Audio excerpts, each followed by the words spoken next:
Number 1. Sandy Hook Elementary, Adam Lanza. He barely spoke, avoided eye contact, and spent most of his days hidden away in a darkened bedroom. To neighbors in Newtown, Connecticut, Adam Lanza was just the quiet young man who lived with his mother in a large house on Yogananda Street. No one imagined he would become responsible for one of the deadliest school tragedies in American history. His past hinted at the isolation building inside him. Born in 1992, he was described as an intelligent but socially withdrawn child. In elementary and middle school, he struggled to connect with classmates and often avoided group activities. Teachers recalled that he seemed uncomfortable with touch, sound, and unstructured environments. After his parents divorced in 2009, he grew even more distant. His father remarried and moved away, while his mother, Nancy Lanza, became his primary companion. She homeschooled him, managed his anxiety, and tried to help him navigate everyday life, even as he cut off nearly all outside interaction. By his late teens, he had no job, no college attendance, and no friends visiting the house. His world had shrunk to online forums, violent media, and his mother's gun collection. Nancy was known locally as friendly and sociable, but those close to the family said she struggled to manage Adam's growing detachment. She took him to shooting ranges and legally owned multiple firearms. Investigators later found that he had become obsessed with mass shootings, especially school attacks. He spent hours collecting news articles and researching case timelines. In the months leading up to December 2012, his behavior worsened. He stopped speaking to his mother in person and communicated with her only through notes or written messages left around the house. She continued to care for him, unaware of what he was planning. On the night of December 13th, Adam performed online searches about past shootings and mapped out his final steps. In the early morning of December 14th, while his mother was still asleep, Adam retrieved a rifle and shot her multiple times at close range. She died in bed before she had the chance to react. Taking her car keys, he loaded firearms, ammunition, and magazines into the vehicle and drove to Sandy Hook Elementary School. It was just after 9:30 a.m. when he arrived. The school had recently updated its security procedures, keeping the front doors locked after the morning bell. Adam approached the entrance and used a rifle to shoot through the glass panel beside the door, stepping inside moments later. The sound of gunfire caused confusion among staff. Some thought something had fallen or shattered, not realizing a gunman was already in the hallway. As he moved toward classrooms, teachers shouted for students to hide. Some pulled children into closets and bathrooms, turning off lights and barricading doors. In just a few minutes, he entered 2 first-grade classrooms and continued firing. Calls flooded 911 dispatchers, reporting sounds of shots and screams. Police units were sent immediately, arriving within minutes. Staff members who managed to escape directed officers to the affected rooms. When law enforcement began closing in and the sound of sirens grew louder, Adam entered an empty classroom and ended his own life. From the time he breached the school to the moment he died, less than 11 minutes had passed. Inside the building, investigators found 20 children and 6 adult staff members who had been killed. Many had been trying to shield students or lead them to safety. Survivor accounts describe chaos, confusion, and acts of desperate bravery. News of what happened at Sandy Hook Elementary spread rapidly across the country. Parents rushed to the school, frantically, searching for their children as police set up a staging area. Some were reunited with their kids in tears of relief. Others waited in growing dread as authorities confirmed the number of victims. The scene shocked the nation, leading to international headlines and an outpouring of grief. Vigils were held across multiple states, and the names and photographs of the victims were shared widely. Investigators searched the Lanza home and recovered computers, hard drives, and journals. They discovered Adam had studied previous shooting cases in detail and kept a timeline of incidents. He had shown interest in violent acts but left behind no clear explanation for why he chose Sandy Hook. Because he died at the scene, Adam Lanza never faced charges or a trial. Authorities focused on piecing together his motives and the steps that led to the attack. The FBI and Connecticut State Police spent months analyzing digital evidence, medical records, interviews with family members, and school files. The final report, released in late 2013, concluded that he had significant mental health challenges, but showed no outward warnings in the immediate days before the event. His mother, often described as caring and protective, was criticized posthumously for keeping firearms accessible in the home despite his instability. Some lawmakers proposed new regulations targeting weapon access, school safety standards, and mental health procedures. Since there was no courtroom process, there was no sentence. But the effects of December 14, 2012, reached far beyond Newtown. The event sparked national debates over background checks, assault-style weapons, school resource officers, and emergency response planning. Families of the victims pursued legal action against gun manufacturers and institutions they believed bore responsibility. Education officials across the country reevaluated campus security measures and crisis drills. Though the reports tried to assemble a full picture of Adam Lanza's life, many questions remained. His father later said he wished his son had never been born, expressing grief over the lives lost and the devastation caused. The Lanza family retreated from public view as media attention focused on the victims and their families. The memory of Sandy Hook continues to influence discussions on public safety and mental health. Communities across the United States reference it when recommending security upgrades, and survivors advocate for supportive services and preventative strategies. Some families of victims have created foundations to honor their children and provide outreach to others affected by trauma. The school building itself was demolished in 2013, and a new facility opened in its place designed with extensive safety features and memorial considerations. Even today, the name Sandy Hook remains a symbol of pain, resilience, and unresolved controversy about how a young man with so many warning signs could carry out something so destructive. When people reflect on Adam Lanza, they often struggle to reconcile his silent existence with the scale of the suffering that followed.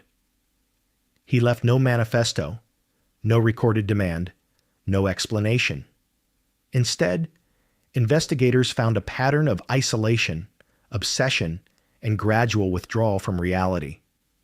The tragedy raised uncomfortable issues about how society identifies risk, supports vulnerable individuals, and manages access to lethal means.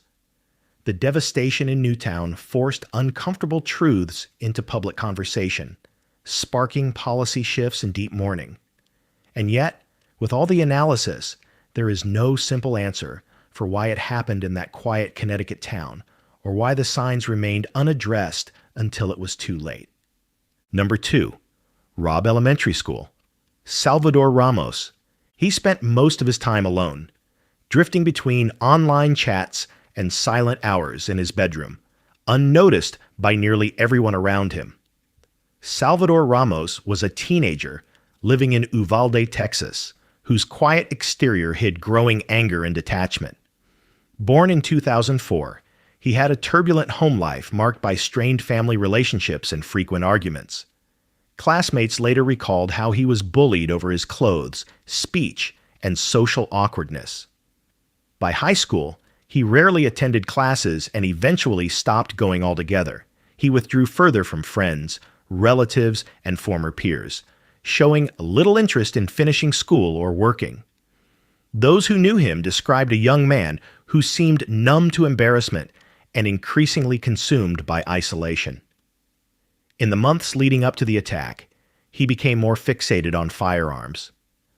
Shortly after turning 18 in May 2022, He legally purchased 2 rifles and ammunition from a local gun store.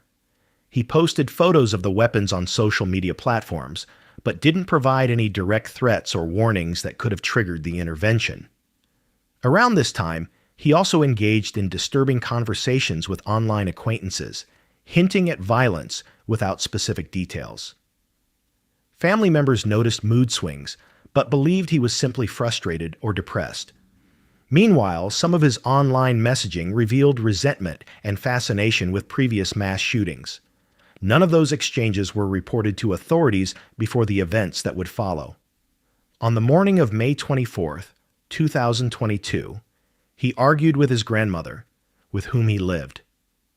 The argument escalated beyond anything she expected. He retrieved one of the rifles and shot her inside the home. Though critically wounded, she managed to call for help and later survived. Salvador took her truck and drove toward Robb Elementary School, located just a few minutes away. As he approached, he crashed the vehicle into a ditch near the campus. Witnesses saw him exit the truck armed and dressed in dark clothing. He fired shots at bystanders outside before heading toward the school building. The time was just before 11:30 a.m. Robb Elementary had a security protocol that involved locked doors and emergency procedures, but one of the doors he approached did not lock properly when shut. He entered through that entrance and stepped into a hallway. Once inside, gunfire echoed through the corridors, sending teachers and students scrambling for cover. Some classrooms managed to lock their doors quickly, forcing him to focus on nearby rooms. He entered adjoining classrooms that shared a connecting door and began shooting, leaving students and teachers trapped with no immediate escape. Calls began flooding emergency dispatch, reporting shots fired and children in danger.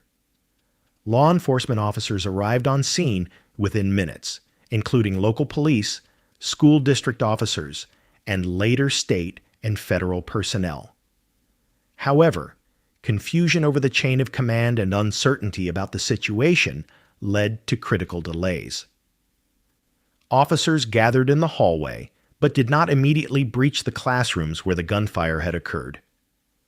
Reports and radio conversations from that day showed hesitation, miscommunication, and an assumption that the situation had shifted to a barricaded subject rather than an active shooter. Meanwhile, children trapped inside continued calling 911, whispering for help and pleading as. Minutes dragged on. It took approximately 77 minutes from the time Salvador entered the school until law enforcement breached the classroom.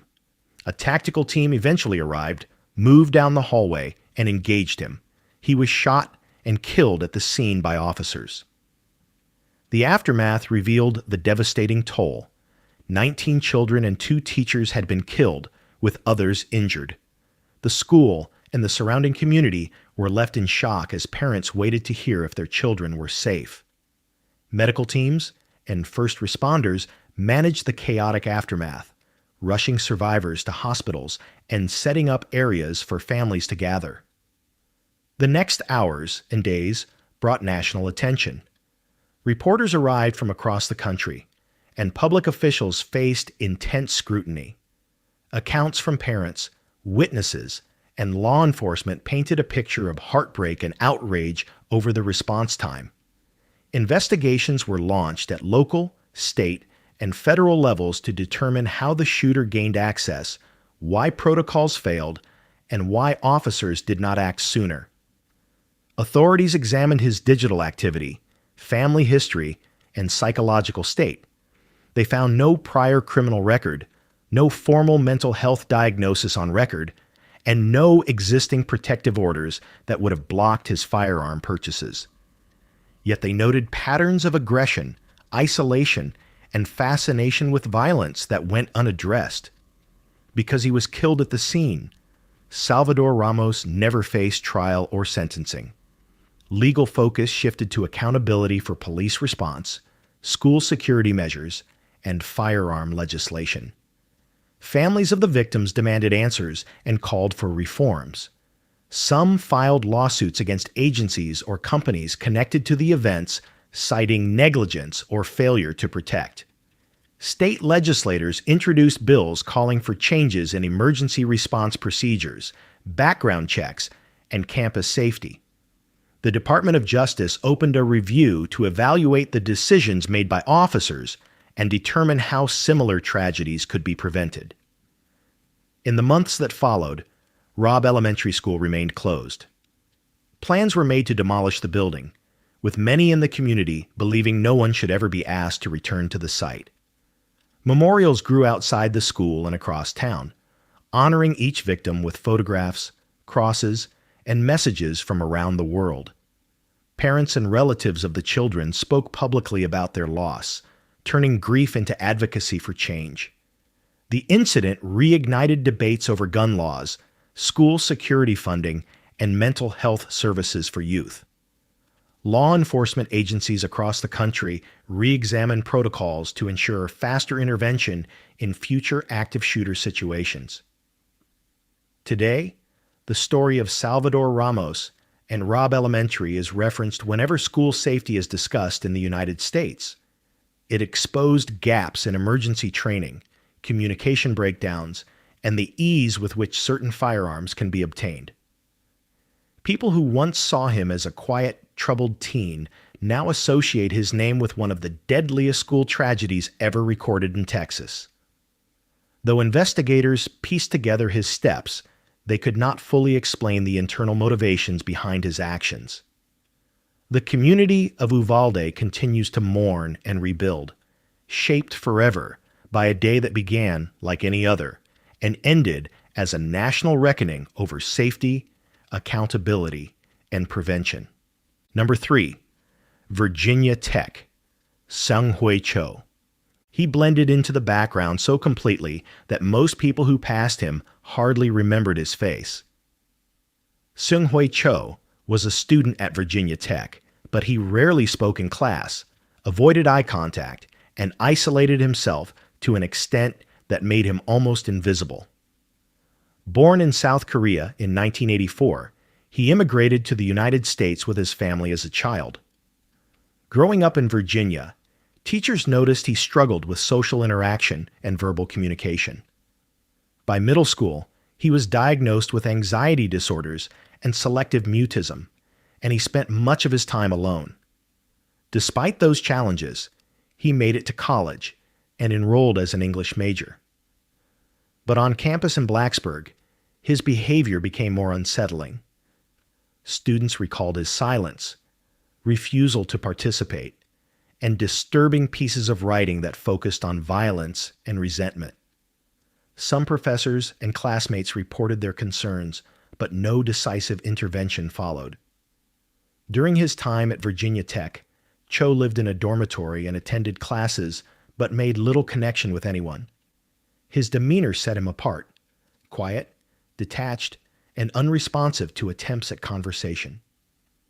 In 2005, he was declared mentally ill by a special justice after a psychiatric evaluation, but he was not committed for inpatient treatment. Instead, he was released and told to pursue outpatient care. The lack of follow-up and gaps in communication between departments left his status unclear. Over the next 2 years, his anger and obsession with past gunmen intensified. He wrote violent-themed plays and recorded videos expressing contempt for society and the people he believed had wronged him. Privately, he purchased firearms and ammunition, passing background checks despite his documented mental health ruling because his outpatient status didn't legally disqualify him. On the morning of April 16, 2007, Seung-Hui Cho carried out a plan he had been shaping quietly. Shortly after 7 a.m., he entered West Ambler Johnston Hall, a co-ed dormitory, and shot 2 students, a female resident and a male student who encountered him. He then left the building and returned to his own dorm room. Instead of fleeing, he prepared for the next stage. He mailed a package to a news network that included a manifesto, photographs, and video recordings he had made in the days before. About 2 hours later, he traveled across campus to Norris Hall an academic building where morning classes were underway. Norris Hall had multiple classrooms and engineering labs. Cho chained several of the building's main doors shut from the inside to prevent escape and delay law enforcement entry. He then moved from room to room, opening fire on students and professors. As shots rang out, frantic calls reached 911 operators.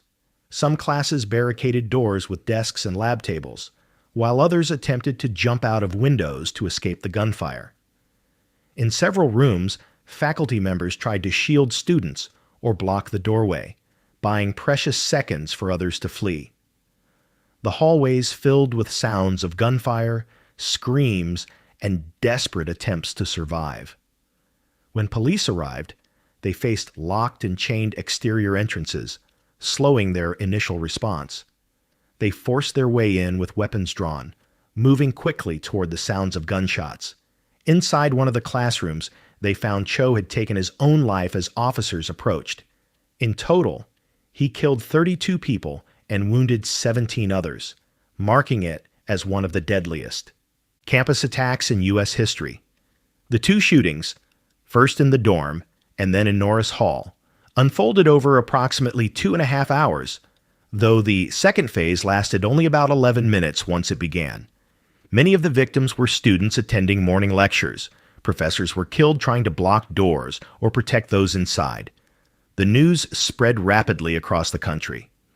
That afternoon, Virginia Tech went into lockdown, and emergency alerts were sent to students and parents. Families gathered near campus, waiting for official confirmation about loved ones. Media crews arrived in Blacksburg, turning the area into a focal point for global coverage. The campus community was in shock, holding vigils and memorial gatherings in the days immediately following. The incident raised immediate questions. How did a student with known mental health issues legally obtain firearms? And why were warning signs not addressed more aggressively? The investigation revealed a chain of missed opportunities. Court records showing Cho's mental health ruling had not been added to the national background check system. Faculty concerns about his writing and behavior were noted but not escalated effectively. After the attack, authorities examined his mailed manifesto and footage. In rambling statements, he expressed hatred toward the wealthy, popular, and privileged, framing his actions as revenge. The materials showed a rehearsed bitterness developed over time, though no specific individuals were named as personal targets. Since he died at the scene, there was no trial and no sentencing. Public attention turned toward campus safety, mental health reporting, and firearm access. Schools and universities nationwide reviewed their lockdown procedures and emergency alert systems. Some states strengthened background check laws to ensure mental health adjudications were reported to national databases. Virginia Tech itself established new communication protocols, counseling outreach programs, and physical security upgrades in campus buildings.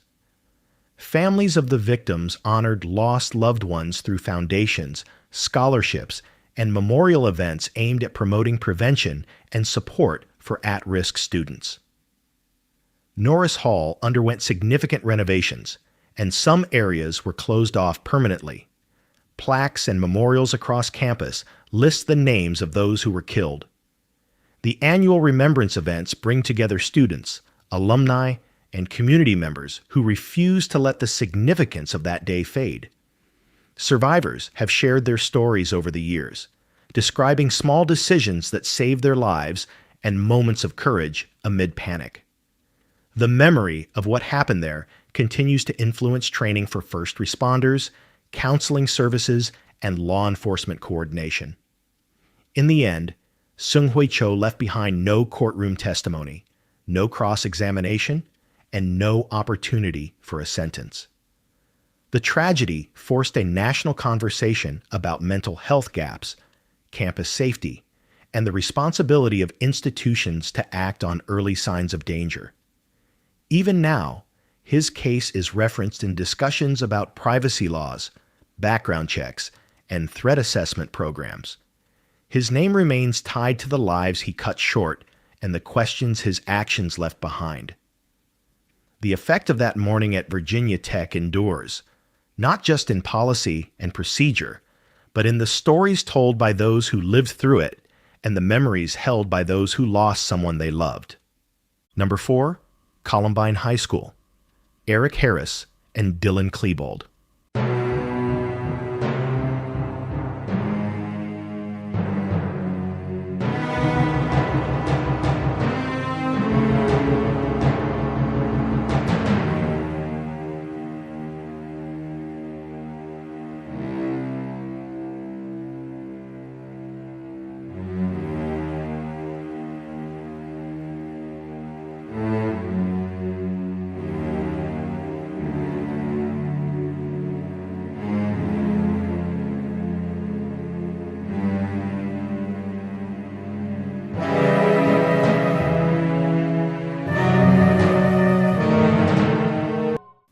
They looked like any other students walking the hallways, but behind closed doors, Eric Harris and Dylan Klebold were building a plan that would shake the entire country. Both were seniors at Columbine High School in Littleton, Colorado.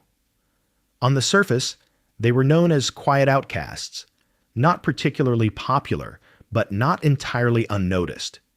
Eric had a history of trouble with anger and control, while Dylan struggled with depression and a growing sense of detachment.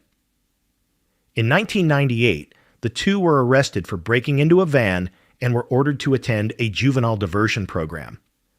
They completed it and appeared to move on, but privately, their resentment festered. Throughout their final year of high school, their behavior showed subtle signs of escalating hostility. They recorded videos together, venting about classmates and society. They wrote journals filled with anger, revenge fantasies, and admiration for previous attackers. They also documented the early stages of what would become a calculated plan for mass violence. They began acquiring firearms through private sellers and friends, avoiding background checks that would have flagged their age. They also gathered materials to create homemade explosives. Their goal wasn't limited to shooting. They intended to surpass any previous incident in scale and impact. On the morning of April the 20th, 1999, they arrived at Columbine wearing long coats to conceal their weapons. They carried shotguns, a carbine rifle, and a Tech 9-style pistol. They placed duffel bags containing propane bombs in the school cafeteria, timed to detonate during the busiest lunch period. When the bombs failed to go off, they moved to their backup plan. At approximately 11:19 a.m., they began shooting outside near the west entrance, targeting students who were eating and talking outdoors. Panicked calls flooded emergency lines, and the school went into lockdown as teachers shouted for students to take cover. Eric and Dylan entered the building and headed toward the library, where many students had fled to hide. For several minutes, they moved through the room, firing at anyone they encountered. Some students were injured while trying to hide under tables. Others managed to escape through windows. Their movements were chaotic but deliberate, and they showed no intention of surrendering. In the library alone, they killed multiple students and injured many more within a short time span. They also attempted to locate police officers through gunfire exchanges from windows.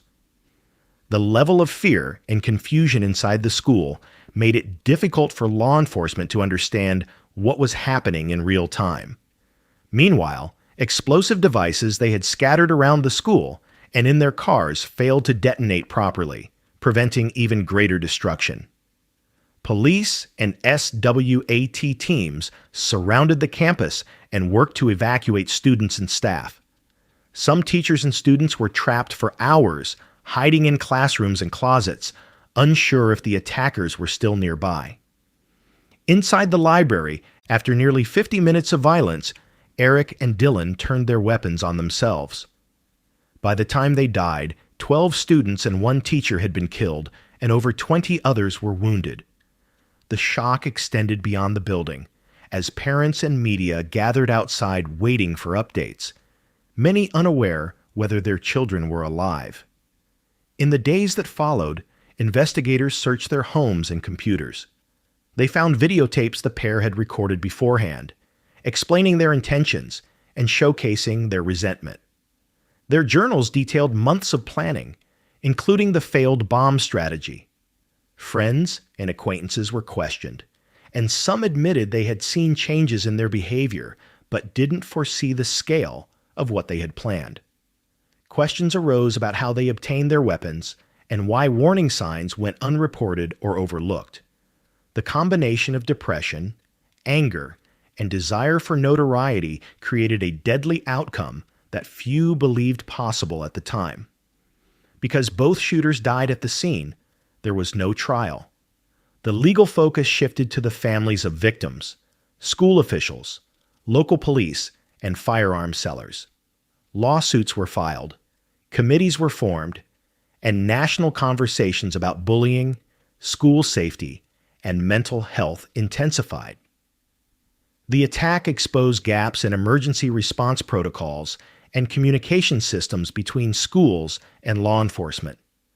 Columbine became a reference point for future active shooter training, lockdown drills, and the introduction of school resource officers across the country. The event marked a turning point in how schools prepare for threats and how lawmakers address access to firearms. In the years after the attack, detailed investigative reports revealed the full extent of the preparations Eric and Dylan had made. They built bombs, documented their frustrations, and set a date months in advance. They aimed to create mass casualties far beyond what ultimately occurred. Multiple federal and state agencies examined the case to understand the breakdowns in threat assessment. Families of victims created foundations and scholarships in memory of loved ones. Survivors shared their experiences to advocate for prevention, mental health awareness, and changes in school policy. The legacy of Columbine is heavy and complex. It influenced security measures across the United States and reshaped how people think about threats in places once considered safe. Eric Harris and Dylan Klebold left behind no courtroom testimony and no chance for cross-examination, but their actions sparked decades of reform, analysis, and grief. Even now, the name Columbine carries a weight that signals pain, prevention efforts, and continued vigilance. Each year, the victims are remembered by family, friends, and those who survived, ensuring the conversation does not fade. The story of what happened on that April morning continues to serve as a reminder of how isolation, planning, and overlooked warning signs can lead to irreversible tragedy. Number 5. Parkland. Stoneman Douglas. Nikolas Cruz. He was a former student no one expected to return, especially not with the kind of intent he carried. Nikolas Cruz had once walked the halls of Marjorie Stoneman Douglas High School in Parkland, Florida, as a troubled teenager with a track record of behavioral issues. Born in 1998 and adopted as an infant, he grew up in a household where his parents tried to manage his outbursts and emotional struggles. His adoptive father died when he was still young, and his mother faced increasing difficulties controlling his aggression and impulsive actions. Teachers and administrators had documented years of concerning behavior, fights, threats, fixation on weapons, and repeated disciplinary problems. Eventually, he was removed from the school and placed in an alternative program due to multiple violations. Despite all the documented issues, there were no long-term restrictions that blocked him from legally obtaining firearms once he reached adulthood. After his mother died suddenly in November 2017, he moved in with family friends, and later with a schoolmate's family under certain conditions. Around this time, he purchased an AR-15-style rifle and ammunition, fueling concerns among those who knew his past. Some people reported alarming social media posts he made about wanting to carry out a shooting, but the warnings were scattered and didn't lead to preventive action. Law enforcement and school officials had contact with him on multiple occasions before the attack, yet none of those interventions halted what he was planning. On February 14th, 2018, Cruz took an Uber to his former high school.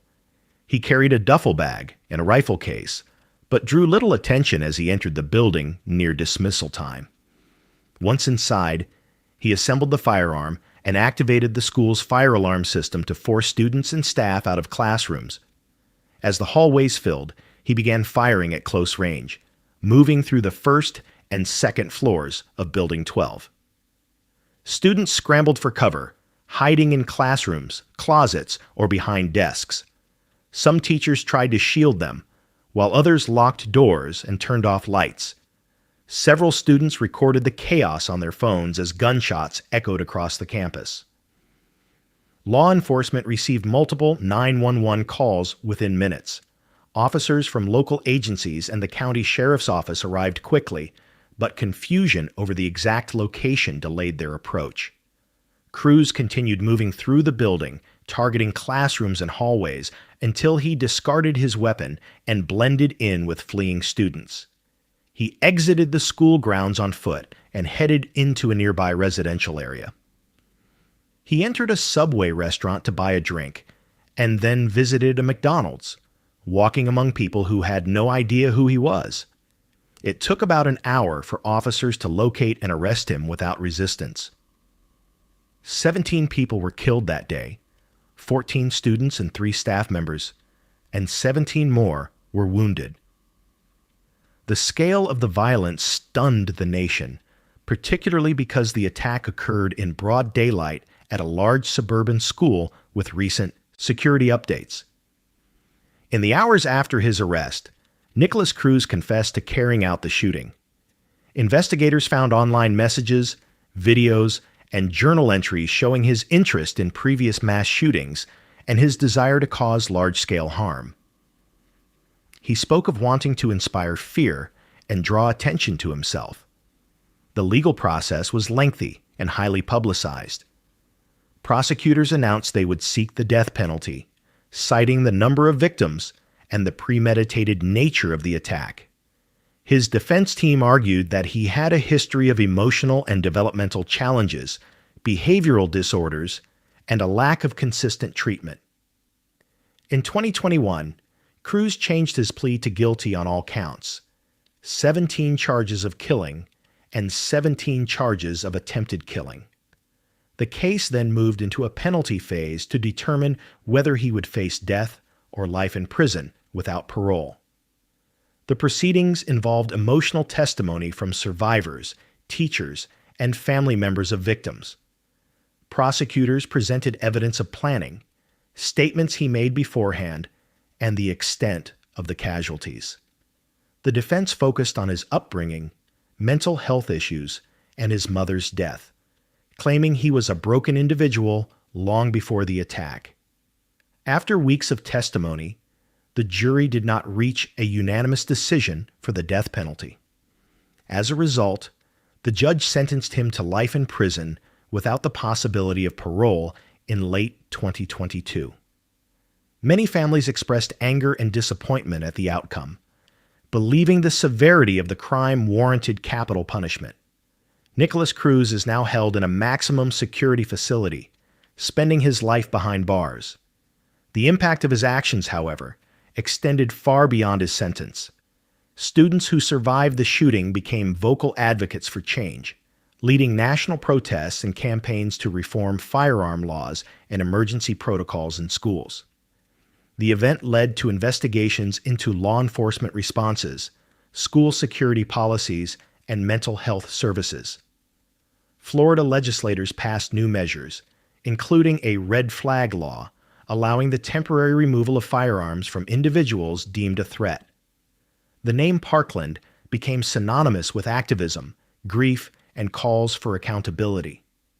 The families of the victims continued to push for reforms, meeting with lawmakers and sharing their stories publicly. Marjorie Stoneman, Douglas High School increased security and counseling resources, and the building where the shooting took place was slated for demolition. The emotional scars left by that day remain with those who were inside the school and the broader community that witnessed the aftermath. Nikolas Cruz's path from troubled student to convicted mass killer exposed deep failures in prevention, reporting, and support systems. His actions sparked a national reckoning over safety in schools, the responsibilities of institutions, and the warning signs that too often go overlooked. Today, people remember not just the violence he committed, but the voices of the survivors and families who turned their pain into a force for change. Number 6. Aurora Theater. James Holmes. He walked into the midnight premiere like any other moviegoer, but what he carried with him would turn a night of entertainment into one of the darkest tragedies in modern U.S. history. James Holmes grew up in California, described by many who knew him as quiet, intelligent, and socially awkward. Born in 1987, he excelled academically and showed early interest in neuroscience. After graduating from the University of California, Riverside, with honors, he was accepted into a competitive neuroscience PhD program at the University of Colorado Anschutz Medical Campus in Aurora. But as his academic challenges increased, so did his internal unraveling. Classmates and faculty began noticing changes. He grew withdrawn, stopped participating in group projects, and struggled to keep up with coursework. By the spring of 2012, his grades had slipped and he failed an important oral exam, leading him to drop out of the program. Behind the scenes, Holmes was battling significant mental health problems. In March 2012, he began seeing a campus psychiatrist and spoke briefly about violent thoughts and fantasies. The psychiatrist shared concerns with the university's threat assessment team, but because he was withdrawing from school and hadn't made direct threats, no further action was taken. Around the same time, he legally purchased multiple firearms from local gun stores, a shotgun, a semi-automatic rifle, and a handgun, along with thousands of rounds of ammunition online. He also ordered tactical gear, including a helmet, vest, and gas mask. Neighbors saw boxes being delivered to his apartment, but had no idea of his intentions. While preparing for the attack, he booby-trapped his apartment with homemade explosives and tripwires designed to detonate if someone opened the door. On July 19, 2012, he mailed a notebook to his former psychiatrist containing violent writings, but it wasn't opened until after everything unfolded.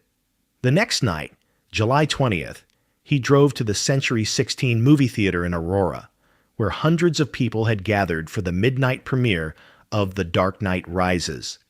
He bought a ticket, entered the auditorium, and sat in the front row for a few minutes before leaving through an emergency exit he propped open. Shortly after 12:30 a.m., he returned through that same side door wearing body armor and carrying weapons. Without saying anything, he threw gas canisters into the crowd. As the smoke spread, moviegoers initially thought it was part of a stunt related to the film. Moments later, he began firing into the audience, moving slowly and targeting anyone in range. Panic erupted as people dove behind seats, crawled along aisles, or tried to escape up the stairs. Some made it out through emergency exits, while others were trapped in the chaos and confusion. Within minutes, dozens had been shot. Outside, calls to 911 flooded dispatchers, and officers from multiple agencies rushed to the scene. Police arrived within minutes, encountering wounded victims fleeing the building and others motionless inside. In the parking lot, James Holmes was found standing near his car. He offered no resistance when officers approached, and he identified himself immediately. He was wearing tactical gear and had weapons still in the vehicle. At the scene, he warned officers that his apartment was rigged with explosives. Bomb squads were deployed to disarm the devices before anyone could enter. Inside the theater, 12 people were killed and 70 others were injured by gunfire, many of them critically. Survivors described scenes of confusion and terror, stumbling over bodies, slipping on blood, and hearing non-stop shots in the darkness. Emergency responders established triage areas outside the theater, using police cars to transport victims because ambulances were overwhelmed. The attack became one of the deadliest mass shootings in U.S. history at the time. News coverage spread nationwide by sunrise, and the names of victims and survivors began to surface throughout the day. James Holmes was taken into custody and later charged with 166 counts, including killing and attempted killing. His legal team pursued an insanity defense, arguing that his mental illness distorted his perception of reality and his ability to control his actions. Prosecutors countered that the level of planning demonstrated he knew exactly what he was doing. They pointed to the firearms purchases, the booby-trapped apartment, and the timing of the attack as evidence of intent. Survivors and family members of the victims packed court hearings over the following months, many urging the harshest possible sentence. During the trial, testimony from psychiatrists was central. 2 court-appointed experts examined Holmes and concluded he was mentally ill but not legally insane by the standards required to avoid criminal responsibility. The prosecution described the attack step by step, showing evidence of his preparations and the devastating impact on the victims. Family members shared statements about lives cut short, permanent injuries, and trauma that would never fade. The defense emphasized his long decline, his failed academic journey, and the warning signs that had been missed. After a months-long trial, in 2015, the jury found Holmes guilty on all counts. In the penalty phase, prosecutors sought the death penalty, but the decision required unanimity. Ultimately, at least one juror refused to approve execution, and the court sentenced him to life in prison without the possibility of parole. He was transferred to a high-security prison and remains there under close supervision. Some victims' families expressed frustration at the lack of a death sentence, while others said life behind bars was a just outcome. The aftermath of the Aurora theater attack led to extensive policy discussions about background checks, mental health reporting, emergency response systems, and theater security. The movie theater eventually reopened after renovations, but the auditorium where the shooting occurred was permanently closed and redesigned. Memorials were created to honor those who died, and scholarships and charities were established in their names. Survivors faced years of recovery, surgeries, and emotional wounds that continued long after the headlines faded. James Holmes never offered a clear explanation for his actions, and his motive remains a subject of analysis and speculation. Investigators pointed to a combination of isolation, untreated mental illness, academic failure, and fascination with notoriety. What is certain is that his attack changed how people think about safety in public spaces and how institutions handle individuals in crisis. The events of that night in Aurora left a legacy of grief, legal reform efforts, and unanswered questions about what could have stopped him before he stepped into that theater. Number 7. Cleveland Elementary School. Patrick Purdy. He arrived at the schoolyard in the middle of a clear January morning, blending in just long enough before everything changed. Patrick Purdy was a drifter with a long history of instability, minor arrests, and resentment towards society. Born in 1964, he grew up in a troubled home in California, marked by frequent moves, an abusive father, and a childhood spent bouncing between relatives and foster care. As he got older, he struggled with substance abuse and unemployment. Those who encountered him as an adult described him as angry, directionless, and obsessed with the idea that the world had robbed him of opportunity. His arrests included possession charges, vandalism, and weapons violations. Each time, he slipped through the system without long-term supervision or intervention. By the late 1980s, Purdy had developed a fixation on blaming immigrants and minorities for his personal failures. He spent time living in board and care homes and worked various low-wage jobs when he could stay employed. In the months leading up to the attack, he purchased firearms legally, including a semi-automatic rifle. Despite his criminal history and documented mental decline, background check systems at the time were limited and failed to stop the sale. He also modified the weapon to make it even more dangerous. People who saw him said he often muttered to himself and seemed increasingly detached from reality. On January 17, 1989, Patrick Purdy drove to Cleveland Elementary School in Stockton, California. The school served a large population of Cambodian and Vietnamese refugee children who had fled war and resettled in the area with their families. Purdy parked his car behind the building and set it on fire using a gasoline-filled container, possibly to create confusion or block escape routes. He then walked onto the school playground, carrying a semi-automatic rifle and extra ammunition. Without warning, he opened fire on a crowd of young students who were outside for their morning break. Witnesses later said he appeared deliberate and emotionless, aiming directly into the group while children screamed and tried to run. Teachers and staff rushed to pull students inside classrooms.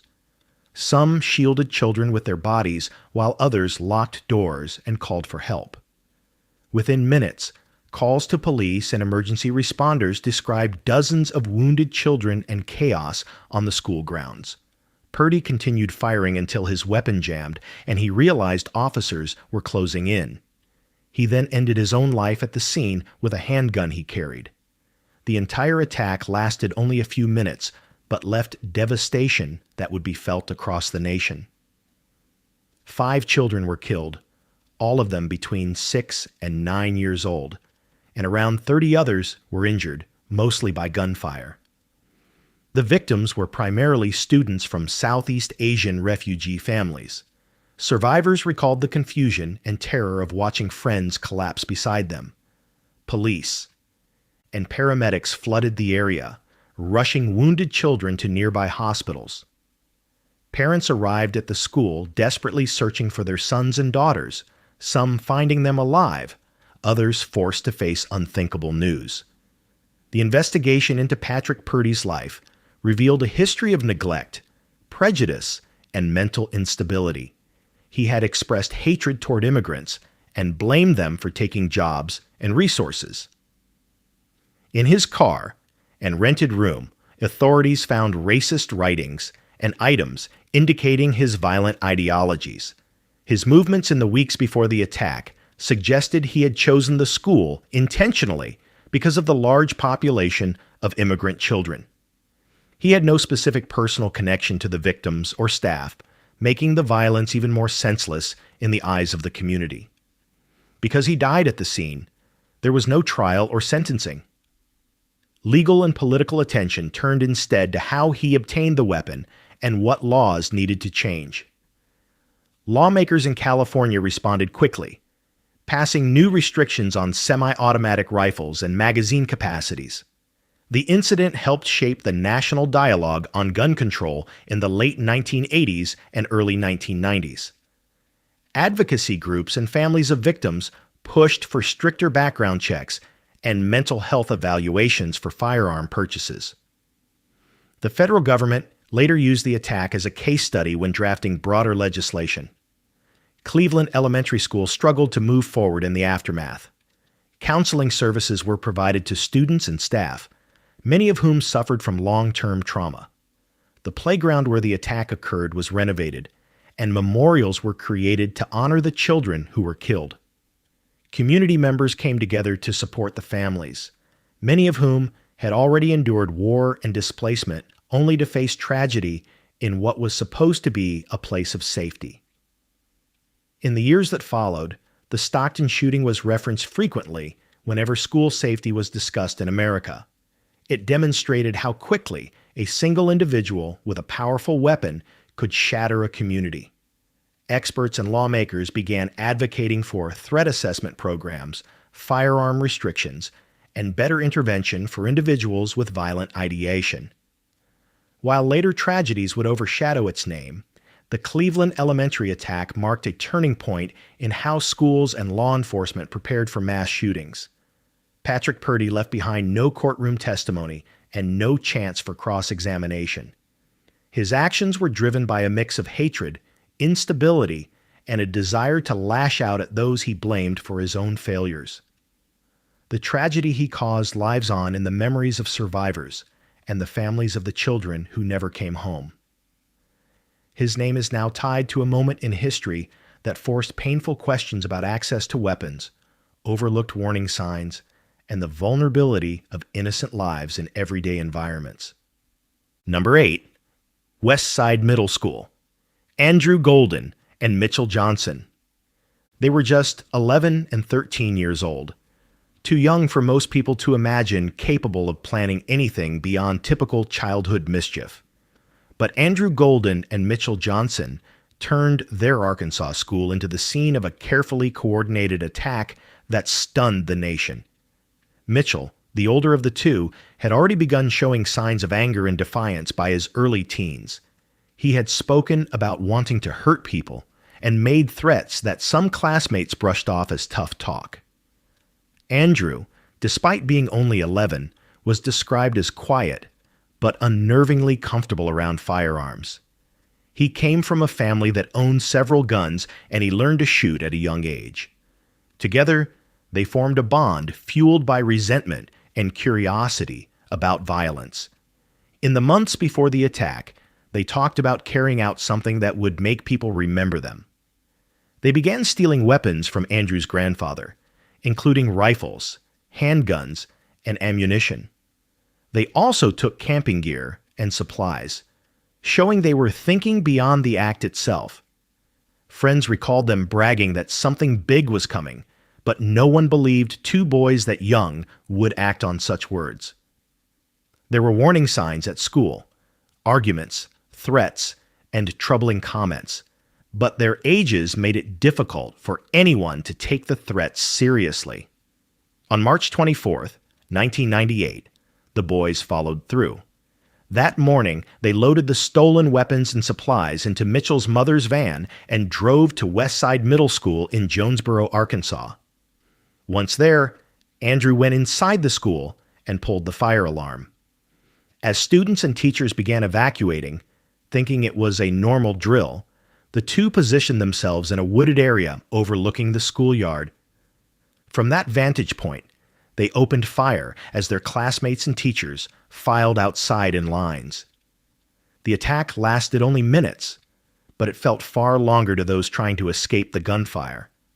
Panic erupted as children ran in every direction, searching for cover with no idea where the shots were coming from.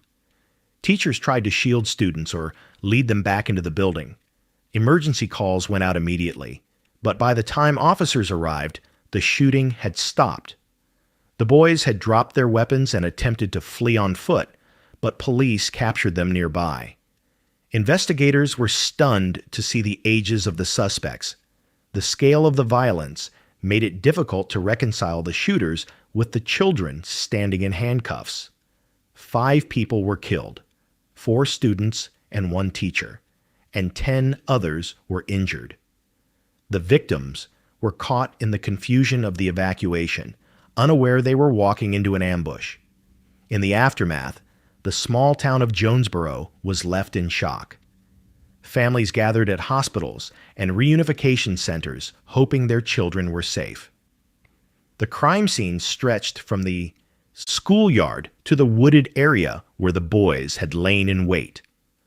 Authorities recovered multiple weapons, ammunition, and bags packed with food and clothing, indicating they had planned to escape and survive on the run after the attack. Because of their ages, the legal system faced limits in how they could be prosecuted. At the time, Arkansas law did not allow minors as young as Mitchell and Andrew to be tried as adults for killing. Both were charged as juveniles, and the maximum sentence they could receive was confinement until age 21. They were found guilty of killing and injuring their classmates and teacher, and they were sent to separate juvenile detention facilities. Their seemingly short sentences outraged many in the community and across the country, sparking debate about laws for juvenile offenders who commit mass violence. Some lawmakers pushed to change sentencing rules so young perpetrators of serious crimes could be held longer. As their release dates approached, concern grew about what would happen once they were free. Mitchell Johnson was released in 2005 at age 21, and Andrew Golden followed 2 years later when he reached the same age. Neither could be monitored in the same way adult felons would have been, and their juvenile records were sealed. Years later, Johnson would face new legal trouble for firearm possession and drug charges, showing that his violence at 13 had not been a one-time act. Golden lived quietly under a different name until his death in a car crash in 2019. The Westside Middle School shooting became one of the earliest and most shocking examples of youth-led mass violence in the United States. It forced changes in juvenile justice laws across multiple states and encouraged schools to rethink lockdown procedures and alarm responses. The fire alarm strategy showed a calculated understanding of how the school functioned during emergencies, and educational institutions nationwide took notice. For the families of the victims, the scars never faded. Memorials were built to honor those who were taken, and survivors spoke about the long-term impact, nightmares, anxiety, and the loss of a sense of safety in what should have been an ordinary school day. The event also helped shape future discussions about access to firearms in homes with children. Andrew had easy access to his family's guns, and Mitchell had no trouble helping transport them. Their youth did not stop them from planning, stealing, and executing their attack with precision rare for their ages. Even decades later, the case stands out for its combination of youth, planning, and lethality. The story of Andrew Golden and Mitchell Johnson is a reminder that danger can come from places most people never consider. Their actions changed laws, reshaped safety protocols, and left a legacy of grief that still echoes through the community they targeted. Number 9. Pulse Nightclub. Omar Mateen. He walked in just after last call, blending with the late-night crowd before revealing the purpose that brought him there. Omar Mateen was born in New York in 1986 to Afghan immigrant parents and raised in Florida.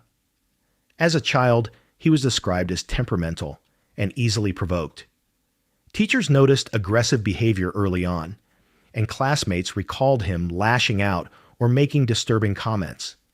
As he grew older, the anger never quite faded. He briefly attended a community college criminal justice program, but never finished. He worked as a security guard for years, moving from one post to another with complaints from coworkers about hostility, prejudice, and erratic behavior. Mateen married twice, and both relationships reflected turbulence. His first wife later said he was controlling and abusive, prone to sudden fits of rage. After their divorce, he remarried and maintained a distant but seemingly stable life with his second wife, who would later claim she saw warning signs but didn't know how to intervene. Over time, he began showing interest in extremist ideologies, browsing violent content online, and voicing admiration for attackers overseas. The FBI interviewed him twice, once after he made concerning comments about extremism, and once due to possible links to a former acquaintance tied to terrorism. Both investigations were closed when agents found no active threat and no direct evidence of criminal planning. He legally purchased firearms and ammunition in the weeks leading up to the attack. His behavior at the gun store drew little attention. He passed background checks without issue. Meanwhile, he visited Pulse Nightclub in Orlando on multiple occasions before the night of the attack, possibly to scout the location. The nightclub was known as a popular gathering spot for the LGBTQ+ community, especially on its Latin-themed nights. Mateen entered just after 2 a.m. on June 12, 2016, carrying a semi-automatic rifle and a handgun. Moments later, he opened fire on the crowd inside. Music still played as people tried to make sense of the noise, only to realize too late what was happening. Panic swept through the building as patrons rushed to escape through emergency exits, bathrooms, and back hallways. Some hid wherever they could, trapped as shots echoed through the club. The atmosphere shifted from celebration to survival within seconds. Mateen moved through the main area, firing at anyone in sight.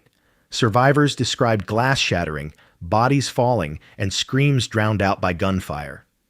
Police arrived quickly and engaged Mateen from outside, forcing him deeper into the building. He retreated into a bathroom area where dozens of people had taken cover. There, he held survivors hostage while officers secured the perimeter and attempted communication. During the standoff, Mateen called 911 and pledged allegiance to extremist groups, though investigators later concluded his ideological claims were inconsistent and self-directed rather than part of any organized plot. Negotiators spoke with him multiple times, trying to gather information and stall further violence. Hours passed while wounded victims lay on the floor, some texting loved ones and emergency services for help. At approximately 5 a.m., after hearing shots from inside and fearing imminent loss of life, SWAT officers breached the building by driving through a wall with an armored vehicle and using explosives to disorient Mateen. A gunfight followed, and officers killed him in the exchange. Inside, the scale of the attack became clear. 49 people were killed, and more than 50 others were wounded, making it the deadliest mass shooting in the U.S. at that time. First responders worked through the dawn, transporting survivors to hospitals and helping families locate loved ones. As details emerged, vigils began forming across Orlando and around the country. The crime scene extended across multiple rooms and exit points, with personal belongings and shattered furniture scattered across the floor. Investigators searched Mateen's home, electronic devices, and financial records. They found no evidence of accomplices or foreign directives, concluding that he acted alone, fueled by personal anger, extremist rhetoric, and a desire for infamy. Since Mateen died in the shootout, there was no trial. However, his actions led to legal proceedings involving his wife, who was charged with aiding the attack and obstructing justice. After a lengthy trial, she was acquitted, with jurors concluding prosecutors had not proven she knew his plan or helped him. The focus then shifted to accountability in other areas, specifically how someone with Mateen's background and FBI contacts could still legally arm himself. The aftermath of the attack reshaped conversations about hate crimes, mass shootings, and emergency response tactics. Pulse Nightclub became a memorial site, and plans were made to preserve part of the building as a remembrance.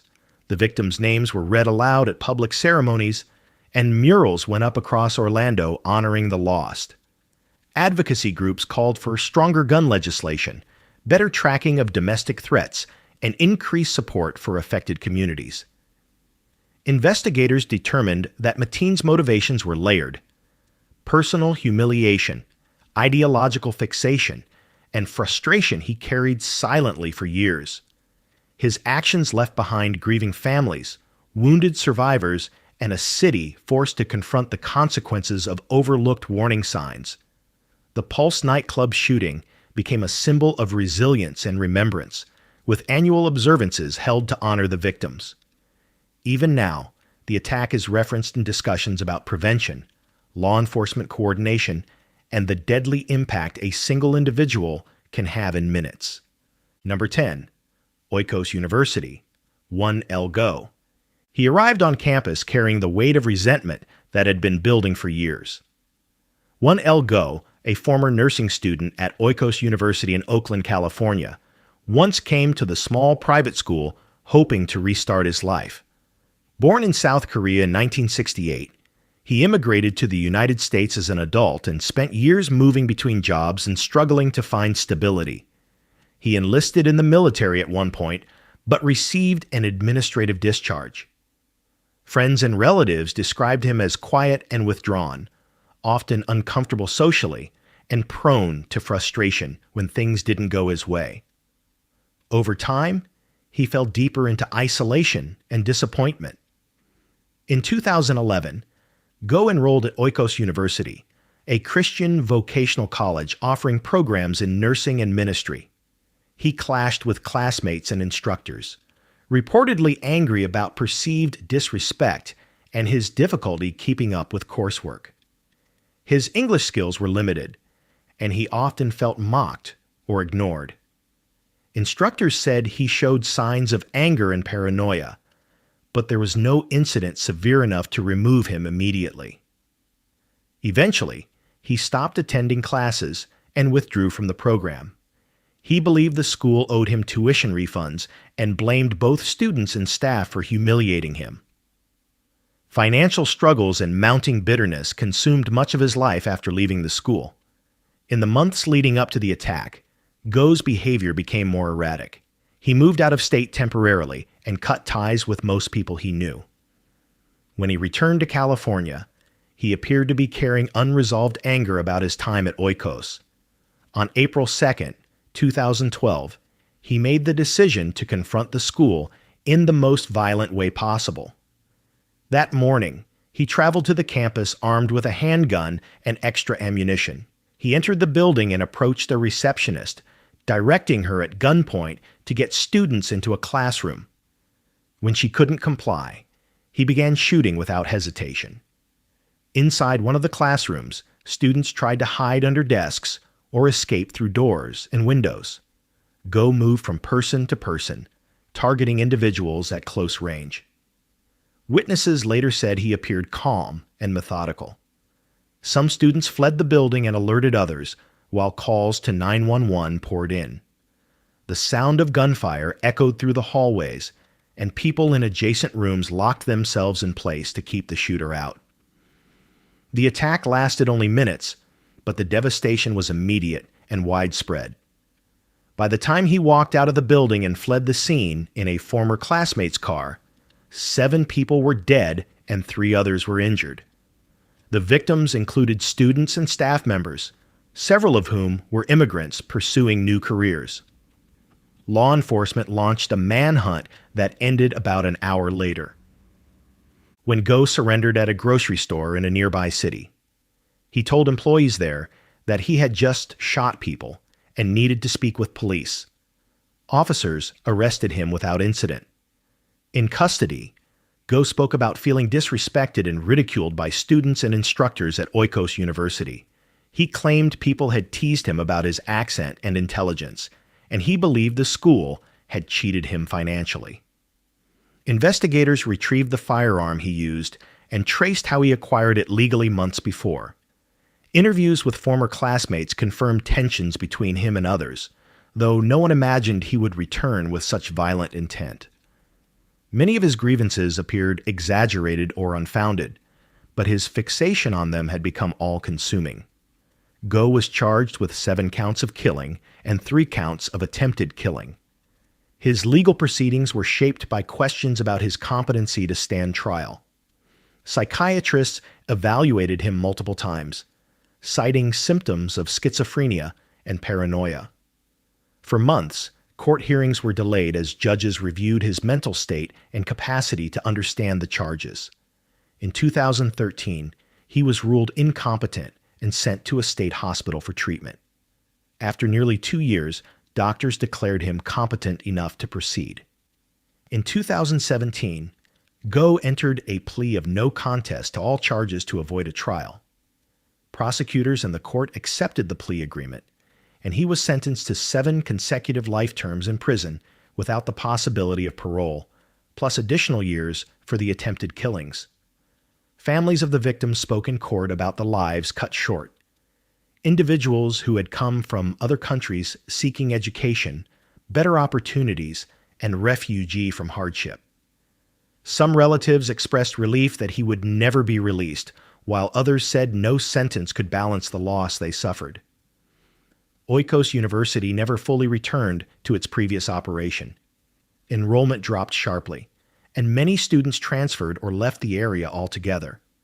The building where the shooting took place was eventually closed, and efforts were made to remember the victims through memorial services and plaques. The attack brought national attention to issues of campus safety, mental health, and the vulnerabilities of small schools not equipped to handle security threats.